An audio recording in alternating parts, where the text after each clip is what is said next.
Welcome to our 5 on 5. Pleased to be joined today by Paige West, a senior planner with RVTD. Welcome. Hi, Thanks Craig. for being here. Thanks for having me. So how many routes do you guys offer in Jackson County? We currently offer 9 routes, and it's to a large variety of communities. We have all the way from Ashland to Medford, and we serve Phoenix and Talon in between. We go to Jacksonville, Central Point, and White City. Okay, so very good swath of Jackson County. I'm curious, we're here today to talk about some money that's coming to local transportation districts and the like. How much money has the legislature put in for transportation? The legislature passed a very large package for all transportation last year, and transit was for the first time funded with a sustainable funding source through an employee payroll tax. And it's approximately $100 million per year for the entire state of Oregon, and that includes the big TriMet up in the Portland area to Lane Transit in Eugene to us, and about 50 transit providers across the entire state. Wow, okay. I imagine Portland and the larger metro areas are getting a huge chunk of that, but what can people expect in not just at RVTD, but kind of Southern Oregon in general? Because as you said, there are a lot of transit districts. Right. So what's wonderful about this transit funding is that it is payroll borne, and so the payroll actually goes back to each of the communities where it was generated. So it's formula based, and they look at how much payroll the Rogue Valley, for example, has generated, and we'll see that back. And if you're in Coos or Curry County or Douglas County, the same thing applies. The amount of payroll that was generated in those communities goes right back to those communities. We have very small providers on the coast, and RVTD is the 4th largest transit provider in the state.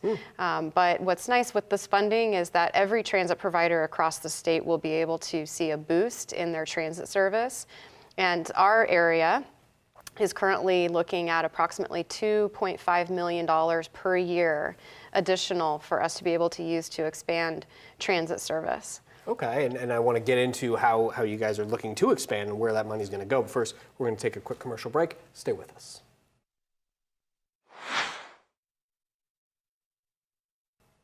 Welcome back to our 5 on 5 again here with Paige West, a senior planner with RVTD. Paige, we were talking about the Oregon legislature giving money to transportation districts across the state. I think you said it was about $2.5 million per year for RVTD? Correct. Okay, and I know a couple years ago you guys were able to, voters passed a levy that brought some money to RVTD as well. So now that you guys have this money from the state, what are you looking to do with it? Well, we are going through a planning process right now, and we have a plan that's about 10 years old. So we've hired a consultant to work with us and the community to gather input on what the needs are for furthering transit and expanding into more neighborhoods, expanding service hours into the evenings, maybe adding hours on even Sundays, which we don't have service on right now. So we're going through a long process. It actually started last spring for us to prepare our concepts that we will submit to the state. We have to submit a plan to the state of Oregon to be eligible to receive the funds in the fall of 2019. And so we're going through a robust process and looking at demographics, looking at densities in neighborhoods where there's low-income populations, older adults, people with disabilities, households that have 0 or 1 car available but are working. And those are our first priorities for expanding transit routes out to them. Okay, and I understand you guys are holding some meetings as well. You're looking for input from the public when you guys are going out doing this. When is this meeting being held? Yeah, so we have a traditional open house available at the Medford Library on Tuesday, January 22nd from 4 to 6 p.m. And then we also have gone modern. We know that a lot of people have a hard time sometimes getting to the library at that time. So we'll have a virtual open house also available for a longer period of time. And that's at rvtd2040transitplan.com. And that will be available for about 2 weeks from January 19th to February 4th.